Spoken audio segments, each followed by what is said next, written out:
সুপ্রিয় শিক্ষার্থীবৃন্দ, আসসালামু আলাইকুম। আমি অধ্যাপক শামীমা বেগম, বিভাগীয় প্রধান, অর্থনীতি বিভাগ। আমি অর্থনীতি বিষয়ের জন্য তোমাদের কাছে উপস্থিত হয়েছি। অনলাইন ক্লাসে স্বাগত। আমি গত ক্লাসে তোমাদের কোনটা আলোচনা করেছিলাম?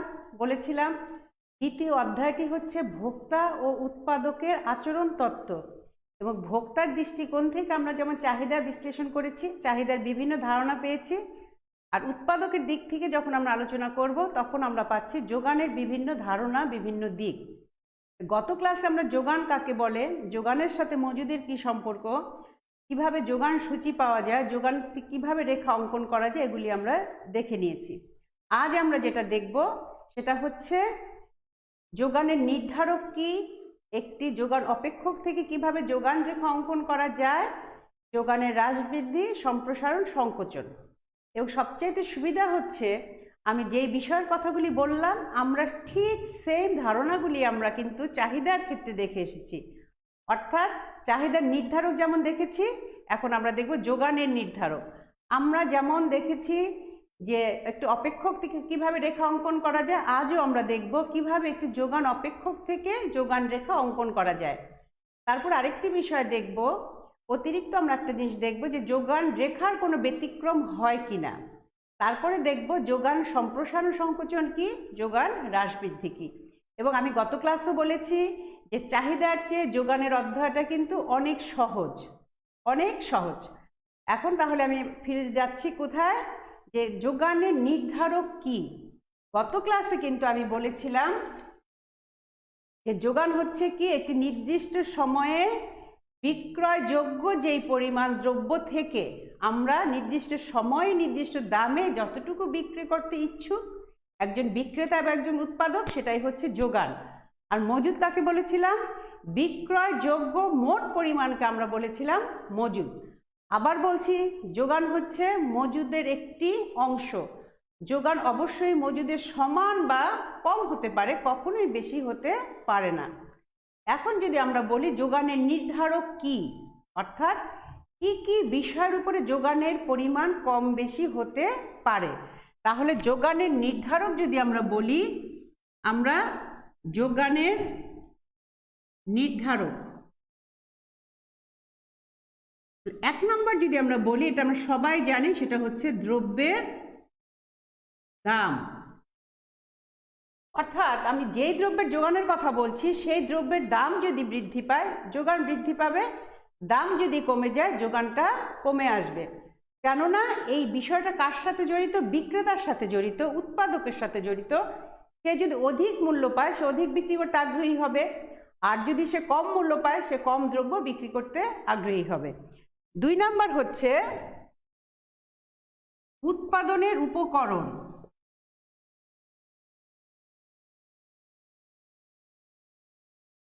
উৎপাদনের উপকরণ, উপকরণটা হচ্ছে কি, আমরা জানি যে কোনো পণ্য উৎপাদন করার জন্য আমার কি দরকার? উপকরণের প্রয়োজন হয়। তা উপকরণ যদি আমার পর্যাপ্ত না থাকে আমি চাইলেই কিন্তু উৎপাদন করতে পারবো না। তোমরা দেখবে এই যে কোভিডকালীন সময়ে আমাদের ইলেকট্রনিক্স অনেক দ্রব্যই দেখা গেছে আমরা বেশি দামে কিনতে বাধ্য হয়েছি। কেন? তখন কিন্তু তারা বলতো যে এই সামগ্রীগুলি চীন থেকে আসে, অর্থাৎ এই পণ্যটা যা দিয়ে তৈরি করা হয় সে উপাদানগুলি চীন থেকে যেহেতু আসে, এখন আমাদের আমদানি নাই বিধায় আমরা উৎপাদন করতে পারছি না। অর্থাৎ উৎপাদনের পরিমাণের সাথে উপাদানের প্রাপ্যতার একটা সম্পর্ক আছে। একই সাথে কিন্তু উপাদানের পরিমাণ যেমন একটা বিষয়, সাথে হচ্ছে সেই পণ্যের দামটাও একটি বিষয়।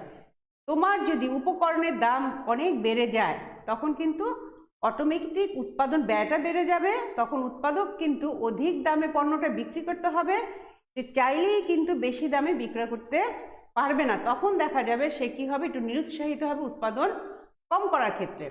আচ্ছা, তারপরে হচ্ছে কি চাহিদা। তাহলে একটা হচ্ছে উৎপাদন উপকরণ, আর একটা হচ্ছে উৎপাদনের উপকরণের দাম। 4 নম্বর হচ্ছে দ্রব্যের চাহিদা। এটা আমরা সবাই জানি যে দ্রব্যের চাহিদা যদি বৃদ্ধি পায় যোগানের পরিমাণ বৃদ্ধি পায়, আর চাহিদায় যদি না থাকে তখন কিন্তু যোগানের পরিমাণটা বৃদ্ধি পায় না। তারপরে হচ্ছে কি যোগানের পরে আছে চাহিদা। এরপরে যদি আমরা বলি চাহিদার পরে আরেকটা বিষয় যদি আমরা আনি যে উৎপাদকের, ফিরে যান, উৎপাদকের নিজস্ব ভোগের পরিমাণ, আরেকটা হচ্ছে কি উৎপাদকের নিজস্ব ভোগের পরিমাণ বা ব্যবহারের পরিমাণ। এটা কি উৎপাদকের নিজস্ব ব্যবহারের পরিমাণ বা ভোগের পরিমাণ। এই কথাটা দাঁড়াচ্ছে যে উৎপাদক সে নিজেই যদি অনেক অংশে ভোগ করে তাহলে সে বিক্রয়যোগ্য পরিমাণটা কি হয়, কমে যায়। আমরা কিন্তু আমাদের দেশে অনেক কৃষকের অবস্থায় জানি যে সে যেই পরিমাণ পণ্য উৎপাদন করে সে নিজেই হয়তো বেশি ভোগ করে, মার্কেটে হয়তো বা সামান্য একটি অংশ বিক্রির জন্য পাঠানো হয়। ঠিক একইভাবে পণ্যের পরিমাণ যদি উৎপাদক নিজেই ভোগের পরিমাণ বৃদ্ধি করে তাহলে যোগানের পরিমাণ কমে যায়, আর যদি ভোগের পরিমাণ কমে যায় তাহলে যোগানের পরিমাণ কি হয়, বেড়ে যায়। তারপরে হচ্ছে কৌশল, এটাকে আমরা বলি টেকনিক। টেকনিকটা আমরা জানি, আমি গত ক্লাসে তোমাদের বলেছিলাম যে কলা কৌশল যত আধুনিক হয় উৎপাদনের পরিমাণ তত বেড়ে যায়। কলা কৌশল যদি ব্যাকডেটেড হয় উৎপাদনের পরিমাণ কি হয়, কমে যায়। তোমরা নর্মালি দেখবে, তোমাদের অভিভাবকদের সাথে আলাপ করে দেখবে যে আমরা কিন্তু ছোট সময় আমরা শীতের পোশাক খুব কম পরতে পারতাম, অর্থাৎ একটা বা দুটা সোয়েটারই হয়তো আমরা গায়ে দিতাম, সেটা কিন্তু হাতে বোনানো ছিল বা খুব কম আমরা ক্রয় করতে পারতাম। এটা শুধু আর্থিক বিষয় ছিল তা না, আসলে অতটা অ্যাভেলেবেল ছিল না। কিন্তু এখন দেখা যাচ্ছে বাংলাদেশ গার্মেন্টসের ক্ষেত্রে যে অগ্রগতি লাভ করেছে, এর ফলে কি হয়েছে, আধুনিক কলাকৌশলের জন্য খুব সহজেই আমরা কিন্তু শীত বস্ত্র অনেক বেশি পেয়ে থাকি এবং আমরা কিন্তু কি করি, অনেক ধরনের শীত বস্ত্র ব্যবহার করি। এটা কিন্তু কারণ কিন্তু মূল একটাই, সেটা হচ্ছে কি আধুনিক প্রযুক্তি বা কলাকৌশলের উন্নতি হওয়া। ঠিক একইভাবে যদি উন্নতি না হয় তাহলে সেই পণ্যটার যোগানটা কমে যায়, আর যদি উন্নতি বেশি হয় সেখানে পণ্যের যোগান কি হয়, অনেক বেড়ে যায়। তারপরে হচ্ছে তোমার সময় কিন্তু বিরাট একটা বিষয়, কারণ সময়ের সাথে সাথে একটা উৎপাদনের ক্ষেত্রে আমার যোগান বাড়বে কি কমবে না এটা সময়ের সাথে রিলেটেড। কিছু পণ্য আছে চাইলেই আমি এখন উৎপাদন করতে পারবো, হয়তো 1 ঘন্টা 2 ঘন্টা লাগবে, কিছু আছে আমার চাইলে অনেকটি সময় লাগবে। সেক্ষেত্রে দেখা যায় সময়ের সাথেও যোগানের পরিমাণের একটা সম্পর্ক আছে। এটার সাথে একটা বিষয় হচ্ছে আবার সিজন বা কাল, অর্থাৎ কিছু কিছু পণ্যের উৎপাদনের জন্য নির্দিষ্ট সময়ের প্রয়োজন হয়, নির্দিষ্ট সিজনের প্রয়োজন হয়, বা ওই দ্রব্যের চাহিদাটা ওই সময় বেশি থাকে। সব কিছু মিলে দেখা যায় আবহাওয়ার পরিবর্তনের সাথে সাথে উৎপাদনের পরিমাণটা বাড়ে, কখন উৎপাদনের পরিমাণটা কমে যায়। এবং এই জিনিসটা আমরা সবচাইতে বেশি লক্ষ্য করি কৃষি পণ্যের ক্ষেত্রে। কৃষি পণ্যের ক্ষেত্রে দেখা যায় এক এক আবহাওয়াতে এক একটা পণ্য উৎপাদন হয়, আমি চাইলেই কিন্তু সেই পণ্যটা অধিক মাত্রা উৎপাদন করতে পারবো না। এখন শীতকাল, এখন যদি আমি আমটা উৎপাদন করতে চাই এটা কিন্তু অসম্ভব না, কারণ বাংলাদেশে কৃষিক্ষেত্রে যেই উন্নতি লাভ করেছে সেক্ষেত্রে এখন কিন্তু অনেক জায়গায় তোমার আম উৎপাদন হচ্ছে, কিন্তু সেটা কিন্তু ব্যতিক্রম, সেটা পরিমাণটা কিন্তু খুবই কম এবং সেটা স্বাদ বা গুণগত মান হয়তো আমার একই রকম হবে না। তাহলে দেখা যাচ্ছে যে কৃষি পণ্যের ক্ষেত্রে এক একটা সিজনে আমরা এক একটা শস্য বা উৎপাদন পেয়ে থাকি, তাহলে সেই সময় যোগানটাও কিন্তু বেশি আমরা পেয়ে থাকি। এখন যেমন শীতকালীন শাকসবজি কিন্তু আমরা বেশি পাবো, কারণ শীতের সময় যে সকল শাকসবজি উৎপাদন হয় সেটা গ্রীষ্মকালে সেটা কি হয়, একটু হয়তো বা কম হয়। তাহলে দেখা যাচ্ছে আমার আবহাওয়ার পরিবর্তনের সাথে সাথে উৎপাদনের পরিমাণ কম বেশি হতে পারে। ঠিক একইভাবে দেখা যাচ্ছে একটা গুরুত্বপূর্ণ বিষয়, এটা তোমাদের একটু বোঝার আছে, সেটা হচ্ছে কর এবং ভর্তুকি। এটা তোমাদের এই ইন্টারমিডিয়েট লেভেলে বুঝতে হবে একটু, কর ও ভর্তুকি। এই ভর্তুকিটা কি আর করটা কি? কর হচ্ছে, আমরা মুখে মুখে সবাই জানি যে কর হচ্ছে কি একটা উৎপাদিত পণ্যের উপরে যে করটা আরোপ করা হয়, অর্থাৎ সরকার যদি একটা পণ্যের উপরে কর আরোপ করে, অর্থাৎ নির্দিষ্ট পরিমাণ বলে দেয়, সেটা অনেক রকমের কর আছে, সেটা আমি নাই বললাম, যে ধরে নাও তোমার এই যে একটা পণ্য এর উপরে এটার দাম হচ্ছে 60 টাকা উৎপাদন খরচ, এখন সরকার এটার উপরে 2 টাকা ট্যাক্স বসালো, তাহলে পণ্যটার দাম দাঁড়ালো কি? ৬২ টাকা। কেন বললাম ৬২ টাকা? উৎপাদক নিজের কাছ থেকে কিন্তু সে ২ টাকা সরকারকে দিবে না। সে কি করবে? ক্রেতার কাছ থেকে সে নিয়ে সে কি করবে? সরকারকে দিবে। হ্যাঁ, কিছু কিছু পণ্য আছে কখনো কখনো বিক্রেতাও কিছু অংশ বেয়ার করে, সেই প্রসঙ্গ আমরা না হয় অনেক উপরের লেভেলে পড়াশোনা, সে ট্যাক্সের অনেকটি ভাগ আছে। তা সহজ কথায় আমরা যেটা বুঝি, কোনো পণ্যের উপরে যদি ট্যাক্স বসানো হয় তাহলে সেই পণ্যের দামটা বেড়ে যায়। তাহলে ট্যাক্স যদি বেড়ে যায়, পণ্যের দাম যদি বেড়ে যায়, তখন কিন্তু যোগানের পরিমাণটা কি হয়? দামটা বেড়ে যায়।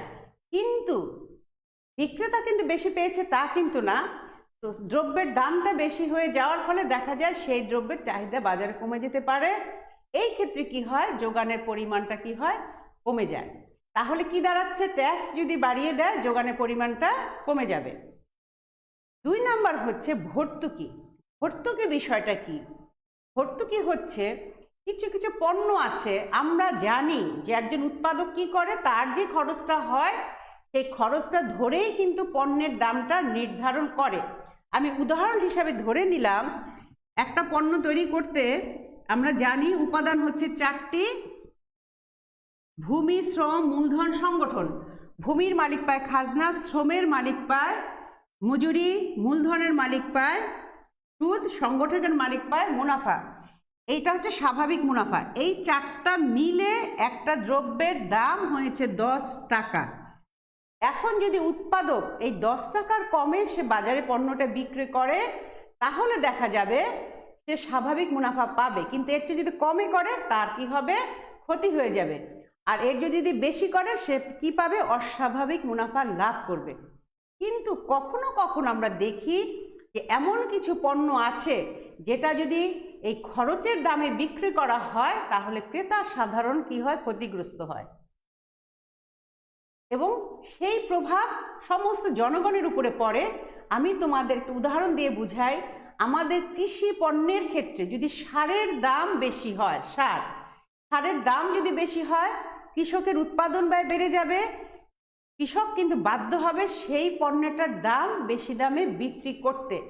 তখন যদি আমার চালের দাম বেড়ে যায়, ধানের দাম বেড়ে যায়, তখন কি হবে? কৃষক যেমন ক্ষতিগ্রস্ত হবে, সাধারণ লোকও কিন্তু ক্ষতিগ্রস্ত হবে, কারণ তাদের পক্ষে অধিক দামে সেই পণ্যটা ক্রয় করা সম্ভব না। আবার যদি অন্য দিক দিয়ে চিন্তা করা হয়, এই যে উৎপাদক সে যে 10 টাকা দিয়ে তৈরি করেছে, তার চেয়ে যদি কমে সে বিক্রি করতে হয়, তাহলে কিন্তু সে আবার ক্ষতিগ্রস্ত হবে। তখন সরকার কি করে?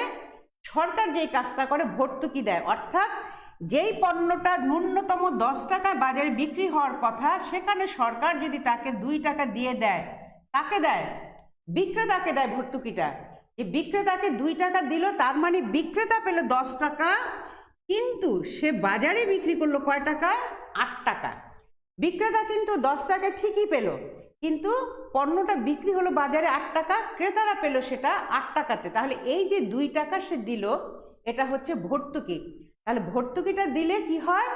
তখন আবার দেখা যায় পণ্যের যোগানটা কি হয়? বেড়ে যায়। তাহলে একটা হচ্ছে ভর্তুকি, আর একটা হচ্ছে কর। তাহলে কর দিলে দেখা যায় যোগানের পরিমাণ কমে যায়, আর ভর্তুকি দিলে যোগানের পরিমাণটা কি হয়? বেড়ে যায়। আচ্ছা, এরপর আছে যুক্ত যোগান। যুক্ত যোগানটা কি? যে একটা তৈরি করতে হলে আমার আরেকটা উপাদানের প্রয়োজন হয়। আমি যদি একটা কিছু করতে যাই, তার সাথে আরেকটা রিলেটেড, তাহলে সেক্ষেত্রে দেখা যায় যে একটার সাথে যদি একটা রিলেটেড হয়, কোনো ক্রমে যদি একটার উৎপাদন ব্যাহত হয়, তাহলে উৎপাদন আরেকটারও কি হয়? ব্যাহত হয়। এটাকে আমরা বলছি কি? যুক্ত যোগান। আমরা যদি মনে করি যে আমরা তুলা থেকে কি করব? সুতা তৈরি করব। এখন সুতার উৎপাদনটা নির্ভর করছে কিসের উপরে? তুলার উপরে। এখন তুলার উৎপাদন যদি কোনো কারণে ব্যাহত হয়, তাহলে কিন্তু সুতার উৎপাদনটা কি হবে? ব্যাহত হবে, এবং যোগানটা কি হবে? কমে যাবে। তাহলে দেখা যাচ্ছে যেগুলি যুক্ত যোগানের সম্পর্কিত, সেক্ষেত্রে যোগানের কি হয়? একটা সম্পর্ক থাকে। তাহলে আমরা মূল যে বিষয়গুলি আসলাম, সেটা হচ্ছে কি? যে কি কি বিষয় দ্বারা যোগানের নির্ধারক, অর্থাৎ যোগান কি কি বিষয়ের উপরে নির্ভরশীল, অর্থাৎ যোগানের পরিমাণ কি কারণে বেড়ে যায়, কি কারণে কমে যায়। তাহলে আবার যদি আমি রিপিট করি, প্রথম হচ্ছে কি? ওই দ্রব্যের দাম। ওই দ্রব্যের যদি নিজস্ব দাম বৃদ্ধি পায়, যোগান বৃদ্ধি পায়। যদি দাম কমে যায়, যোগান কমে যায়। তারপর হচ্ছে উপকরণের পরিমাণ, আমি যেই পণ্যের কথা বলছি সেই পণ্য যে উপকরণ দিয়ে তৈরি করা হয় সেই উপকরণ যদি অ্যাভেলেবেল হয়, পর্যাপ্ত হয়, তাহলে যোগান কি হবে, বেড়ে যাবে। আবার যদি অ্যাভেলেবেল না হয়, যোগানের উপকরণ পরিমাণ যদি কমে যায়, সেক্ষেত্রে কি হয়, উৎপাদনটা বা যোগানটা কমে আসে। ঠিক একইভাবে উপকরণের দাম যদি বেড়ে যায় তাহলে উৎপাদন ব্যয় বেড়ে যায়, সেক্ষেত্রে কি হয়, যোগানটা কমে যায়। আবার উপকরণ ব্যয় যদি কমে আসে, উৎপাদন ব্যয় কমে যায়, উৎপাদন কি করে, যোগানের পরিমাণটা বেড়ে যায়। তারপরে যে বিষয়টা হচ্ছে সেটা হচ্ছে চাহিদা। চাহিদা যদি বেড়ে যায়, যোগানের পরিমাণ বেড়ে যায়। চাহিদা যদি কমে যায়, ওই পণ্যের যোগানটা কি হয়, কমে যায়। তারপরে হচ্ছে কি আছে, ওয়েদারের বিষয় আছে। তারপরে যে উৎপাদক যে নিজে সে কি পরিমাণ ভোগ করে তার উপরে নির্ভর করে কতটুকু বাজারে সে বিক্রয়ের জন্য দেবে কি দেবে না। তাহলে দেখা যাচ্ছে বিভিন্ন বিষয়ের উপরে উৎপাদনের পরিমাণটা নির্ভরশীল। এটা যদি আমি এভাবে লিখতাম যে কিউ একটা এস, এস হচ্ছে সাপ্লাই, একটা এক্স একটা পণ্য, এক্স পণ্যের যোগানের পরিমাণ হচ্ছে ইজ এ ফাংশন অফ, কি লিখলাম, পি অফ এক্স, তারপরে হচ্ছে উপাদানের দাম, ফ্যাক্টর প্রাইস, তারপরে হচ্ছে ডিমান্ড, ওয়েদার, এটসেট্রা। আমি খুব সংক্ষেপে লিখে দিলাম। তাহলে এটা হচ্ছে কি আমার উৎপাদকের অর্থাৎ যোগানের নির্ধারক। এখন আমরা ঠিক আগের মতো চলে আসি। আমি শুধু যদি এতটুকু নেই তাহলে এটা হচ্ছে যোগান অপেক্ষক। ওটা গেল অপেক্ষক বা নির্ধারক, এটা হচ্ছে যোগান বিধি। অর্থাৎ যোগান বিধিতে কি দেখায়, শুধুমাত্র দামের সম্পর্ক দেখায়। আর যোগান অপেক্ষকে কিন্তু একটু ডিটেলস, অর্থাৎ যার উপর নির্ভরশীল সবগুলি মিলেই হচ্ছে যোগান অপেক্ষক। অর্থাৎ যোগানের উপর যে নির্ভরশীলতার সম্পর্ক, যোগানের সাথে যে নির্ভরশীলতার সম্পর্ক, অর্থাৎ যোগান যতগুলি বিষয়ের উপর নির্ভরশীল এগুলি যদি আমি একসাথে দেখাই সেটা হচ্ছে যোগান অপেক্ষক। আর যোগান বিধি হচ্ছে কতটুকু, শুধুমাত্র যোগানের সাথে দামের যে সম্পর্ক ততটুকু হচ্ছে যোগান বিধি। আর এখন আমরা যেটা দেখব সেটা হচ্ছে একটি অপেক্ষক থেকে কিভাবে রেখা অঙ্কন করা যায়। এটা খুব সহজ একটি বিষয়। আমি লিখলাম S is a function of P. এখন আমি একটা অপেক্ষক হতে পারে এরকম, এস সমান কি, আমি লিখতে পারি 2 + 3p, আমি লিখতে পারি এস সমান শুধু 3p, আমি লিখতে পারি এস সমান হচ্ছে -2 + 4p, এগুলি নানান প্রকার হতে পারে। এবং আমি এখানে যেই কয়টা নিয়েছি অপেক্ষক বা সমীকরণ সবগুলি হচ্ছে একমাত্রিক সমীকরণ। একমাত্রিক কেন কথা বলছি, এখানে আমরা জানি পি হচ্ছে স্বাধীন চলক আর এস হচ্ছে অধীন চলক, এবং এই চলকের ঘাত বা পাওয়ার হচ্ছে 1-এর সমান। তা একটাকে আমার লিখতে হয় না, আমরা একটা কখনো লিখি না, তাহলে আমার এখানে পাওয়ার হচ্ছে 1-এর সমান। এবং যেই সমীকরণে চলকের মানের পাওয়ার, স্বাধীন চলকের পাওয়ার যদি 1-এর সমান হয় সেটাকে আমরা একঘাত সমীকরণ। এবং একঘাত সমীকরণকে যদি আমরা রেখাচিত্রে রূপ দিই সেই রেখাটা কি হয়, একটি সরল রেখা হয়। সেটা আমরা চাহিদা রেখার সময় বলেছিলাম। এখন এটা হচ্ছে কি, এটা হচ্ছে ছেদক, এটা হচ্ছে ছেদক। তাহলে আমরা জানি, আবার কি বলেছিলাম, যে আমরা যদি কোনো অপেক্ষক পাই, চাহিদার সময় বলেছিলাম একটি কাল্পনিক একটা অপেক্ষক হতে পারে বা একটা অপেক্ষক দেয়া থাকতে পারে, সেই অপেক্ষক থেকে যদি আমি রেখা অঙ্কন করতে চাই তাহলে আমি লিখে নিলাম একটা অপেক্ষক এস সমান হচ্ছে, আমি লিখলাম 2 + 3p। তাহলে এখানে আমার প্রথম কাজ হচ্ছে মান বের করা। তাহলে আমি একবার লিখলাম p = 0 হলে h সমান কত, p সমান 1 হলে h সমান কত, p সমান 2 হলে h সমান কত, p সমান 3 হলে h = কত। তাহলে এটা আমি যদি মুখে মুখে আমরা করি, আমরা দেখেছিলাম, তাহলে এখানে p এর মানটা আমার এখানে ধরতে হবে। তাহলে p এর মান যদি 0 হয়, আমি জানি 0 দিয়ে কোনো কিছুকে গুণ করলে কি হবে, 0 হবে। তাহলে 2 সমান হচ্ছে 3 গুণ 0 = হচ্ছে 2 + 0 সমান হচ্ছে 2। আমি শুধু এতটুকুই একটা করে দেখালাম। যদি 1 হয় তাহলে 3 অক্ষে 3 আর 2 কত 5, 2 হলে 3 দুগুণে 6 আর 2 7, 3 হলে 3 তিরিক্ষা 9 আর 2 9, 3 তিরিক্ষা 9 10 11,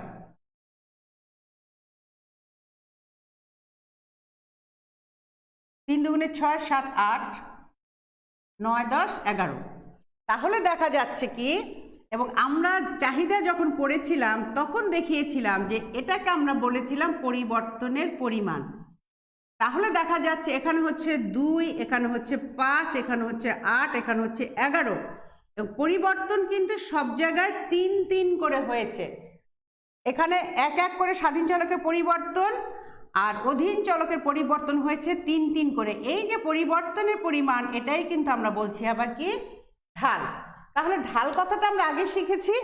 এখন আমার কাজ হচ্ছে একটি অপেক্ষক থেকে একটি রেখা অঙ্কন করা। তাহলে অপেক্ষক থেকে যদি আমি রেখা অঙ্কন করতে চাই, তাহলে প্রথম কাজ হচ্ছে আমার এরকম করে একটা টেবিল তৈরি করতে হবে। টেবিল তৈরি করে তারপরে আমি সেই মান ধরে ধরে আমি কি করব, চিত্র অঙ্কন করব। তাহলে আমি এখন সরাসরি একটা টেবিলে চলে যাই। তোমাদের টেবিল তৈরি করার পদ্ধতিটা আমি দেখালাম। তাহলে এখানে কি লিখলাম, আমি লিখলাম P of x supply of x। 0 হলে কত 2, 1 হলে কত 5, 2 হলে কত 8। তাহলে আমি কয়টা পাবো, এরপর লিখলাম বিন্দু।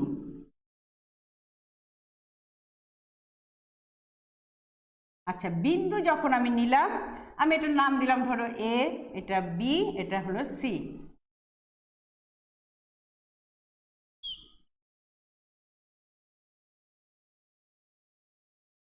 এখানে হচ্ছে যোগানের পরিমাণ, আর এটা হচ্ছে দ্রব্যের দাম বা P, এটা দিলাম Q। এখন আমার স্বাধীন চলক কি আছে, 0 1 2, এটা হচ্ছে 0, 1, এটা হচ্ছে 2, আর এখানে কত আছে 2 5 8, 1 2 3 4 5 6 7 8। এখানে আমি স্কেল ছাড়া লিখলাম, এটা হয়তো পরিমাণটা আমার সঠিক নাও হতে পারে, তবে একেবারেই যে বিরাট ব্যবধান তা কিন্তু হবে না। তাহলে যখন দ্রব্যের দাম 0, তখন যোগান কত আমার হচ্ছে 2। তাহলে এই 0-র সাথে আমার কত, এটা হচ্ছে 1 2 3 4 5 6 7 8। তাহলে এই একটা বিন্দু আমি পেলাম। যখন দ্রব্যের দাম 1, তখন যোগান হচ্ছে 5। তাহলে 1 থেকে একটা লম্ব আঁকলাম, 5 থেকে একটা লম্ব আঁকলাম, এই একটা বিন্দু পেলাম। তারপর দ্রব্যের দাম যখন 2, তখন হচ্ছে 8, এটার নাম দিলাম C। তাহলে এই যে রেখাটা অঙ্কন করলাম, এটা হচ্ছে যোগান রেখা। খুব সহজ একটি বিষয়, এটা হচ্ছে যোগান রেখা। এখন একটু অন্যরকম একটি যোগান রেখা তোমাদের আমি দেখাই। এটা খুবই সহজ, কিন্তু আমরা অনেক সময় এটা কনফিউজড হয়ে যায় যেটা কেন মাইনাস দিয়ে শুরু হলো। যেমন আমি যদি লিখি h সমান হচ্ছে -2 প্লাস 3p, আমি 2p দিয়ে দিলাম, ঠিক আছে। তাহলে -2, দেখো p যখন 0, তখন h সমান কত, এটা 0, এটা হচ্ছে -2। p সমান যদি 1 হয়, তাহলে h সমান কত, 2 অক্ষে 2, এটা দিলাম 2, মাইনাস প্লাস এটা হলো 0। p যখন 2, h তখন কত, 2 দুগুণে 4, তাহলে এটা হচ্ছে 2। p যখন 3, h তখন কত, 3 দুগুণে 6, 2 বাদ গেলে হচ্ছে 4। কিছুই না, আমি শুধু মানটা বসালাম। এখন মানটা বসানোর ফলে একটা কি রেজাল্ট এসেছে, আমার এসেছে -2। এখন যদি আমি এখান থেকে একটা ছবি আঁকি,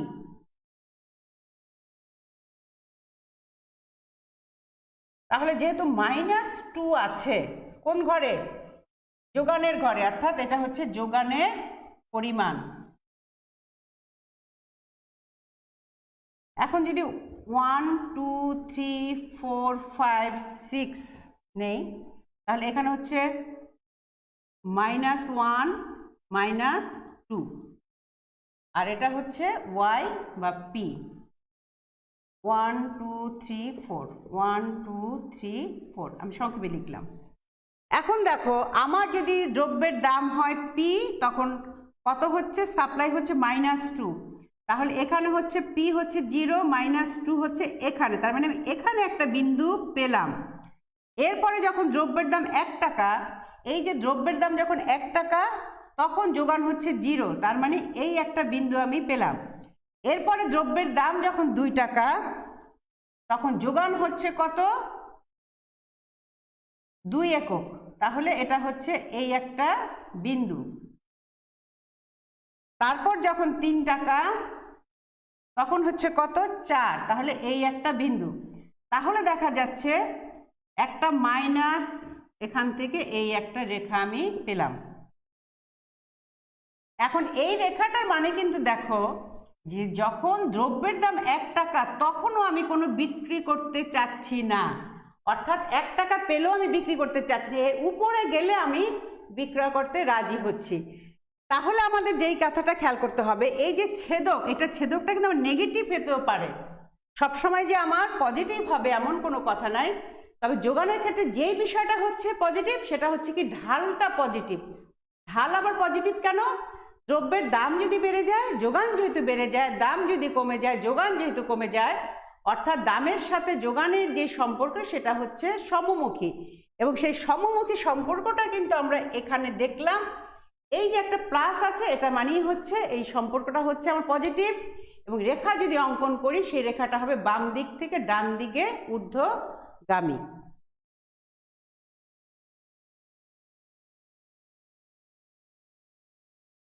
এখন কিছু যোগান রেখার ব্যতিক্রম আছে, তাহলে স্বাভাবিক যোগান রেখাটা আমরা কি পেলাম? আমি যদি সরাসরি আঁকি, স্বাভাবিক যোগান রেখা হচ্ছে এই ধরনের একটি রেখা, অর্থাৎ বাম থেকে ডান দিকে ঊর্ধ্বগামী।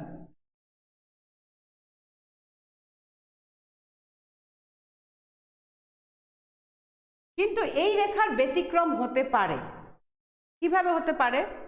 কখনো কখনো দেখা যায় যে দাম বেড়েছে কিন্তু যোগান কমে গিয়েছে, তাহলে কি রেখাটা এরকম হবে? তখন রেখাটা হবে কিরকম? যে দাম বেড়েছে যোগান কমেছে, রেখা হবে এরকম। আবার হতে পারে দাম বেড়েছে, প্রথম যে যোগান ছিল এখনো সেই একই যোগান আছে, সেটা হতে পারে এরকম। তাহলে দেখা যায় যোগান রেখার আকৃতিও আলাদা হতে পারে। কিসের জন্য আকৃতি আলাদা হতে পারে? এর ব্যতিক্রমের জন্য। এখন দেখো, যদি কখনো কখনো এমন হয় যে পণ্যের দাম, আমরা জানি দাম বৃদ্ধি পেলে যোগান বৃদ্ধি পায়, দাম কমে গেলে যোগানটা কমে যায়, কিন্তু কখনো যদি এমন হয়, অর্থাৎ বিক্রেতা যদি মনে করেন যে ভবিষ্যতে আরো দাম বৃদ্ধি পেতে পারে, তখন সে কি করবে? যোগানের পরিমাণ না বাড়িয়ে বরং সে কি করবে? কমিয়ে দিবে। আবার উল্টাও হতে পারে, দাম যখন কমে যায় যোগানের পরিমাণ তখন কি হয়? কমে যাওয়ার কথা, কিন্তু সে যদি আবার ভাবে যে দাম আরো কমে যেতে পারে, তখন সে কি করে? যোগানের পরিমাণটা কি হয়? বেড়ে যায়। এটা কিন্তু আমরা শেয়ার বাজারের ক্ষেত্রে খুব বেশি লক্ষ্য করি। যদি দাম বাড়তে থাকে তখন অন্যভাবে আরো বেড়ে যেতে পারে, তখন কি করে? সে বিক্রিটা কম করে। আবার যখন দেখা যায় যে শেয়ারের দামটা কমে যেতে শুরু করে, সে ভাবে যে আরো কমে যেতে পারে, সে হয়তো যোগানের পরিমাণটা বেড়ে দেয়। তাহলে দেখা যাচ্ছে যেটা হতে পারে। আরেকটা হতে পারে যে যে সকল পণ্যের যোগান সীমাবদ্ধ, অর্থাৎ সেটা চাইলেই আমি বাড়াতে পারবো না। আমি কি চাইলেই জয়নাল আবেদিনের যে চিত্রকর্ম আছে তার পরিমাণ কি বাড়াতে পারবো? আমি কি এস এম সুলতানের চিত্র বাড়াতে পারবো? আমি পারবো না। আমি কি কবি শামসুর রহমানের কবিতাকে বাড়াতে পারবো? পারবো না। তাহলে এগুলি হচ্ছে কি যোগান নির্দিষ্ট, এগুলি কিন্তু দামের সাথে সম্পর্কটা কিরকম হচ্ছে? আমি চাইলেই যোগানটা বাড়াতে পারবো না, অর্থাৎ দাম বাড়ালেই যে যোগান বাড়বে এটা কিন্তু না। তাহলে এক্ষেত্রে যোগান কি হতে পারে? ব্যতিক্রম হতে পারে। কেন? দামের সাথে যে সম্পর্কের কথা আমরা বললাম যে দাম বাড়লেই যোগান বাড়বে, এখানে সেই কথাটি আর কার্যকর হচ্ছে না। তারপরে হচ্ছে প্রাকৃতিক দুর্যোগ। কখনো কখনো যদি প্রাকৃতিক দুর্যোগ হয়, তখন দেখা যায় আমি যেই পণ্যটা উৎপাদন করেছিলাম বা যেই পণ্যটা এখন আমার ফাইনাল হয়ে গিয়েছে, অর্থাৎ কদিন পরেই আমি যেই পণ্যটা পাবো, সেক্ষেত্রে যদি প্রাকৃতিক দুর্যোগ দেখা দেয় তখন দেখা যায় সেটা চাইলেই আমি উৎপাদন বাড়াতে পারছি না। আমি গত ক্লাসে তোমাদের বলেছিলাম যে হাওর এলাকায় যে ধান, প্রচুর ধান হয়েছিল, যেটা কয়েকদিন পরই পেকে গিয়েছে এবং কাটার সময় হয়েছিল, কিন্তু এক সপ্তাহ আগেই বৃষ্টি হওয়াতে পুরা ফসলটা নষ্ট হয়ে গেছে। হঠাৎ করে বন্যা হয়ে যাওয়াতে, অসময় বন্যা হয়ে যাওয়াতে পুরা ফসলটা কিন্তু নষ্ট হয়ে গিয়েছে। তাহলে সেক্ষেত্রে চাইলেই কিন্তু আমি ওই ধানের উৎপাদন বাড়াতে বা যোগানটা বাড়াতে আমি কি করতে পারবো না। তাহলে দেখা যায় যে বিশেষ বিশেষ ক্ষেত্রে যোগানের পরিমাণ আমি নিয়ন্ত্রণ করতে পারি না। কিসের সাথে? দামের সাথে। অর্থাৎ দাম বাড়লে যোগানের পরিমাণ বাড়বে, দাম কমলে যোগানের পরিমাণ কমবে। এই কথাটা সবসময় আমার কার্যকর নাও হতে পারে। আরেকটা গত ক্লাসে আমি বলেছিলাম শ্রমিকের কথা, অর্থাৎ শ্রমের যোগানের কথা। শ্রমের যোগানের সাথে কি হয়, তোমার পারিশ্রমিকের একটা সম্পর্ক থাকে। অর্থাৎ শ্রমটাকে যদি আমি একটা পণ্য ভাবি, আর শ্রমিক যেই পারিশ্রমিকটা পায়, অর্থাৎ যে মজুরিটা পায়, সেটাকে যদি আমি দাম ভাবি, তাহলে দেখা যায় যত বেশি আমি মজুরি পাবো আমার শ্রমের পরিমাণ তত বেশি আমি বাড়িয়ে দেব। কিন্তু সেক্ষেত্রে একটা সীমাবদ্ধতা আছে। কেন আছে? আমার যখন মজুরি আমি বেশি পাই, প্রথমে আমি কিন্তু বাড়িয়ে দেই, কিন্তু একটা পর্যায়ের পরে মনে করি যে এখন আমার শরীরের বিশ্রাম দরকার। আমি যেই টাকা পাচ্ছি, যেই পারিশ্রমিক পাচ্ছি, সেটা আমার আগের চেয়ে বেশি। অতএব এখন আমি কি করব? এখন যেই পারিশ্রমিকটা পাবো, যেই মজুরিটা পাবো, সেক্ষেত্রে আমি কি করব? আমার শ্রমের পরিমাণটাকে আমি কমিয়ে দেব। এবং এই রেখাটা যদি আমি আঁকি, এটা সুন্দর একটা নাম আছে, সেটা হচ্ছে ব্যাকওয়ার্ড বেন্ডিং সাপ্লাই কার্ভ, অর্থাৎ পিছনে মোড়ানো, অথবা এটাকে আমরা বাংলায় বলি পশ্চাৎপদ যোগান রেখা। এটা আমি একটু দেখাই, কারণ আমাদের এই ছবিটা প্রায় কিন্তু পরীক্ষার সময় আসে। তাহলে এখানে হচ্ছে মজুরি, এখানে হচ্ছে শ্রম।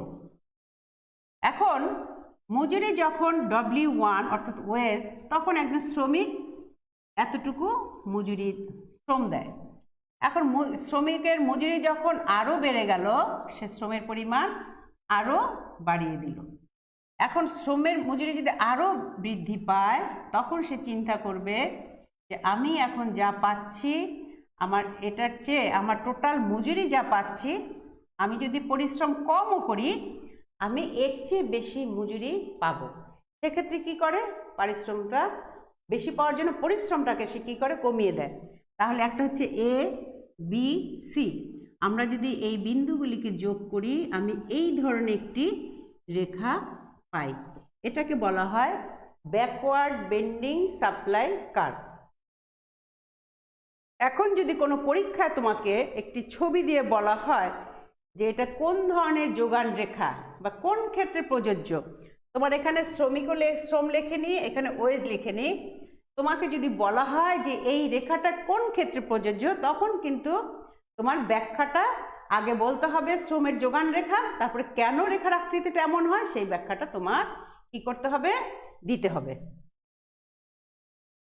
তারপর আছে কর নীতি, ট্যাক্স পলিসি। গভর্নমেন্ট কিছু কিছু ক্ষেত্রে দেখা যায় যে বাজেটে যে পলিসিগুলি দেয়, অর্থাৎ ট্যাক্সের যে পলিসিগুলি থাকে, এই পলিসির জন্য কখনো কখনো পণ্যের যোগান বেড়ে যায়, কখনো পণ্যের যোগান কমে যায়। তাহলে সেক্ষেত্রেও এটা ব্যতিক্রম হতে পারে। আমি অনেকগুলি কথা তোমাদের একসাথে বলে ফেলেছি, এখন আবার একটু পিছনে ফিরে যাই। সেটা কি? যোগান রেখা অর্থাৎ যোগান বিধি। আমরা যোগান বিধি কি লিখেছিলাম? S is a function of P of X, অর্থাৎ X পণ্যের যোগান নির্ভর করে X পণ্যের দামের উপরে। তখন অন্যান্য বিষয় কি থাকে? অন্যান্য বিষয় থাকে স্থির। এখন এখান থেকে যদি আমি শুধু একটা রেখা আঁকি, আমি একটা কাল্পনিক রেখা আঁকলাম। এখানে আমি কোনো সংখ্যা নেইনি, আমি শুধুমাত্র সংকেত ব্যবহার করেছি যাতে করে আমার কোনো মাপ ঝোঁকের প্রয়োজন না হয়। এটা হচ্ছে একটি যোগান রেখা। এখন যদি আমি ব্যাখ্যাটা এমন দেই যে দ্রব্যের দাম যখন OP1, যোগান তখন OM1, বিন্দু কি? এ বিন্দু। এখন যদি দ্রব্যের দাম বৃদ্ধি পেয়ে OP2 হয়, তখন যোগান বৃদ্ধি পেয়ে হচ্ছে OM2, অর্থাৎ বিন্দু পেলাম কি?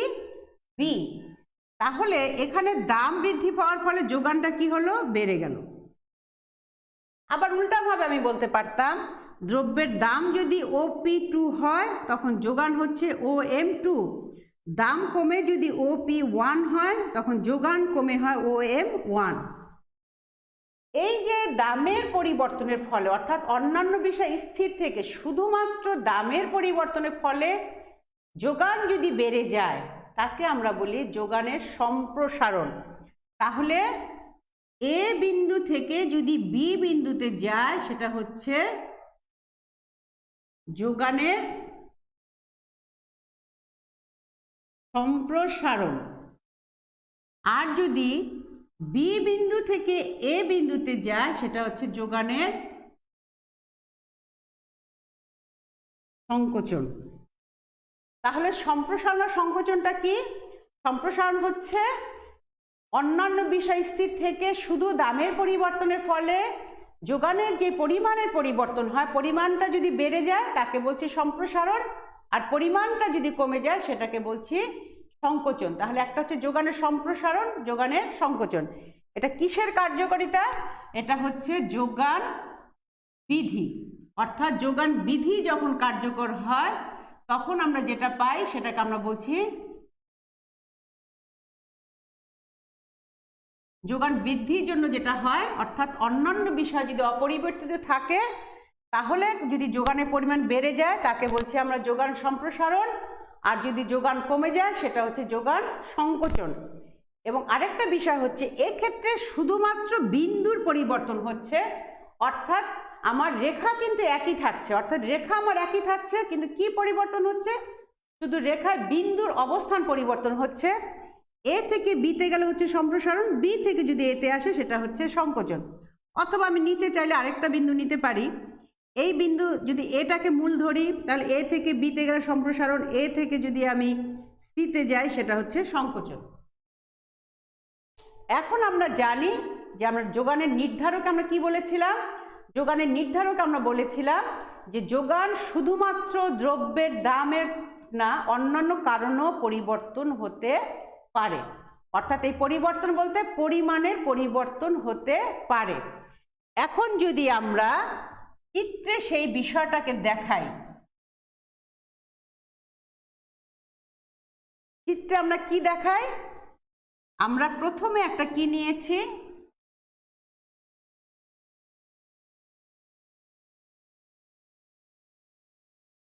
একটা যোগান রেখা নিয়েছি। আমরা শুধু একটা দাম নিলাম, আচ্ছা দুইটা দাম যদি নেই, একটা হচ্ছে P1 P2 M1 M2। এখন এটা হচ্ছে একটা পণ্যের দামের কথা আমরা ভাবলাম। সেই পণ্যটা কি? সে পণ্য আমি ধরে নিলাম হতে পারে মাছ মাংস, হতে পারে আমার বস্ত্র, হতে পারে চাল, হতে পারে ডাল, যে কোনো একটা পণ্যের বিষয় আমি ভাবলাম।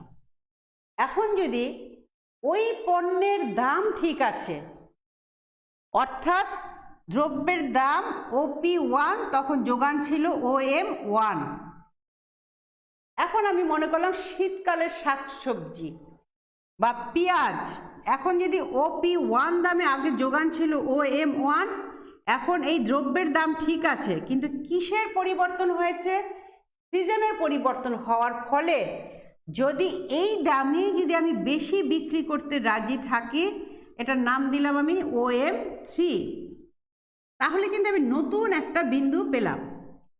ঠিক একইভাবে তাহলে OP2তে আমি আরো বেশি বিক্রি করতে চাইবো, এটার নাম দিলাম OM4, বা এটা C এটা D। তাহলে এই যে একটা নতুন বিন্দু পেলাম, এই যে একটা নতুন বিন্দু পেলাম, নতুন বিন্দুর ফলে আমি যেই রেখাটা পেলাম এটা হচ্ছে কি, এটাও কিন্তু যোগানের পরিমাণ বেড়ে গিয়েছে। আগে যেটা ছিল OM1 সেটা হচ্ছে OM3, আগে যেটা ছিল OM2 সেটা হচ্ছে OM4। কিন্তু আমরা চিত্রে দেখিয়েছি দ্রব্যের দাম, কিন্তু যোগানের পরিবর্তন হয়েছে অন্য একটি কারণে। এটা কিন্তু মাথায় রাখতে হবে। আমি এখানে দেখিয়েছি দ্রব্যের দাম, কিন্তু এই যে পরিবর্তন হয়েছে সেটা হচ্ছে অন্য একটি কারণে। সেটা হতে পারে ট্যাক্সের কারণে, হতে পারে ভর্তুকির কারণে।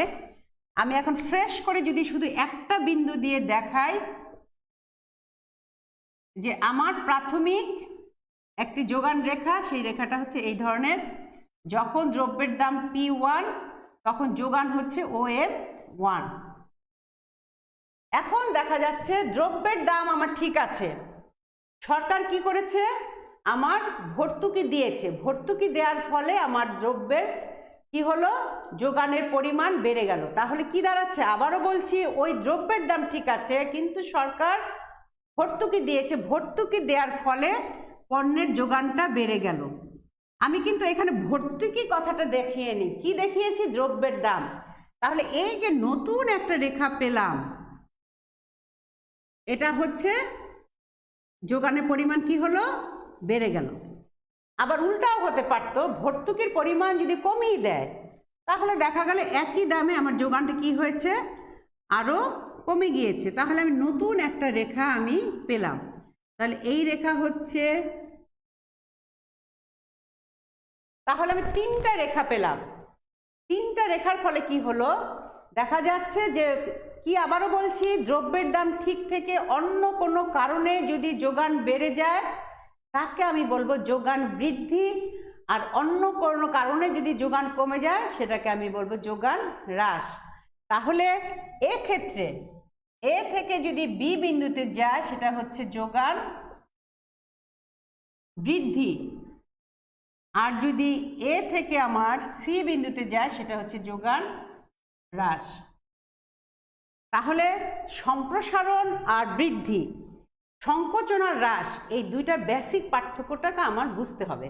তাহলে কি দাঁড়াচ্ছে, প্রথম কথা হচ্ছে শুধুমাত্র যদি যোগান বৃদ্ধির জন্য যোগানের পরিমাণ বেড়ে যায়, আমরা উভয় ক্ষেত্রে দেখলাম যোগানের পরিমাণ কম বেশি হচ্ছে, অর্থাৎ যোগানের পরিমাণ কম বেশি হচ্ছে কিন্তু কারণ হচ্ছে আলাদা। কারণটা কি, শুধুমাত্র যদি যোগান বৃদ্ধির জন্য হয়, অর্থাৎ অন্যান্য বিষয় অপরিবর্তিত থেকে যোগানের মানে দামের পরিবর্তনের ফলে যদি যোগান বেড়ে যায় তার নাম আমরা দিচ্ছি যোগান সম্প্রসারণ, আর অন্যান্য বিষয় স্থির থেকে যদি দ্রব্যের দাম কমে যাওয়ার জন্য যদি যোগান কমে যায় সেটা হচ্ছে যোগান সংকোচন। আর যোগান বৃদ্ধি কোনটাকে বলছি, যে যোগান বৃদ্ধিটা স্থির, অর্থাৎ দাম স্থির কিন্তু অন্য কোনো কারণে যদি যোগানের পরিমাণ বেড়ে যায় তাকে বলছি যোগান বৃদ্ধি, আর অন্য কোনো কারণে যদি যোগান কমে যায় তাকে বলছি যোগান হ্রাস। তাহলে আমরা দুটা জিনিস, দুই জায়গায় যোগানের পরিমাণ পরিবর্তন হয়েছে কিন্তু কারণ যেমন আলাদা, ফলাফলও আলাদা, চেহারা, রেখার চেহারাটা কিন্তু আলাদা। আমি একটু সংক্ষেপে তাহলে দেখাই।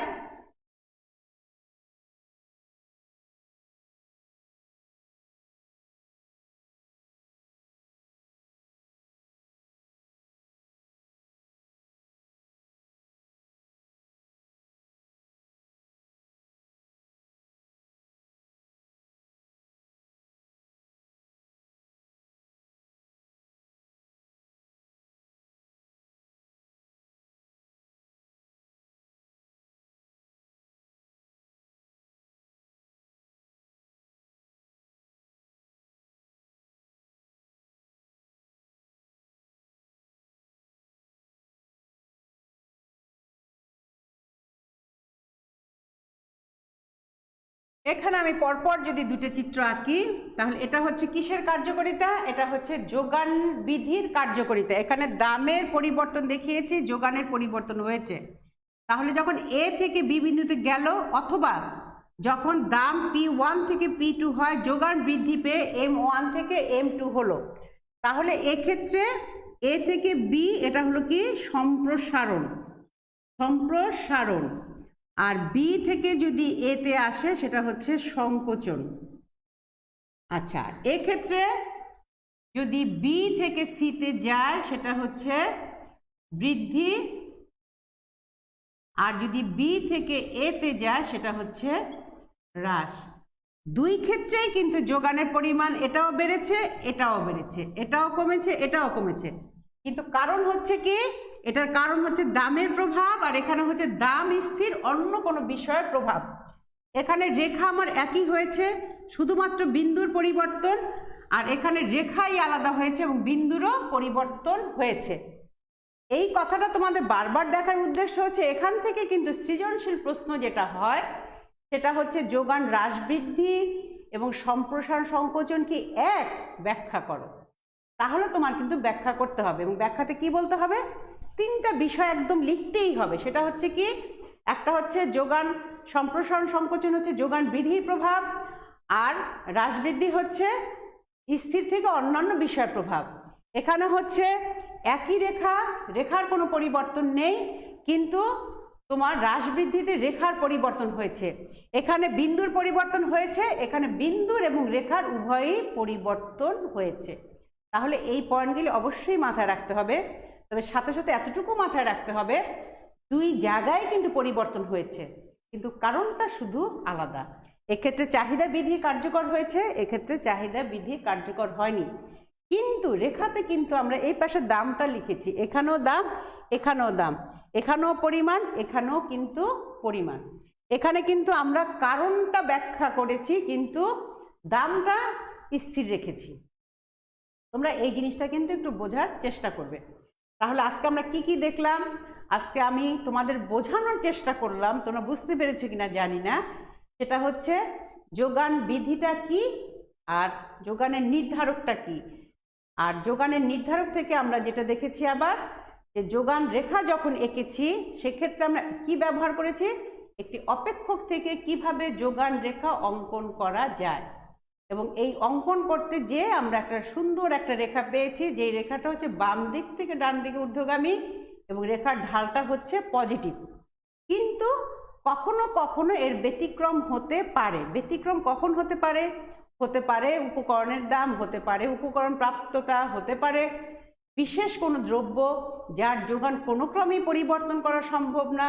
এবং তোমার উদাহরণ হিসেবে আমি দিয়েছি জয়নাল আবেদিনের চিত্র, হতে পারে শামসুর রহমানের কবিতা, হতে পারে আমার এস.এম. সুলতানের চিত্র। তার মানে আমি চাইলেই আমি আর বাড়াতে পারবো না। যেটা আঁকা আছে, জয়নাল আবেদিনের যে চিত্রটা আছে, সেটা চাইলেই আমি আর বাড়াতে পারবো না। তাহলে এগুলি হচ্ছে কি ব্যতিক্রম। হতে পারে শ্রমের ক্ষেত্রে, শ্রম রেখার ক্ষেত্রে ব্যতিক্রম, হতে পারে ভূমি রেখার ক্ষেত্রে ব্যতিক্রম ধর্মী যোগান রেখা। এরপরে আমরা যেটা দেখেছি সেটা হচ্ছে যোগান সম্প্রসারণ সংকোচন, যোগান হ্রাস বৃদ্ধি।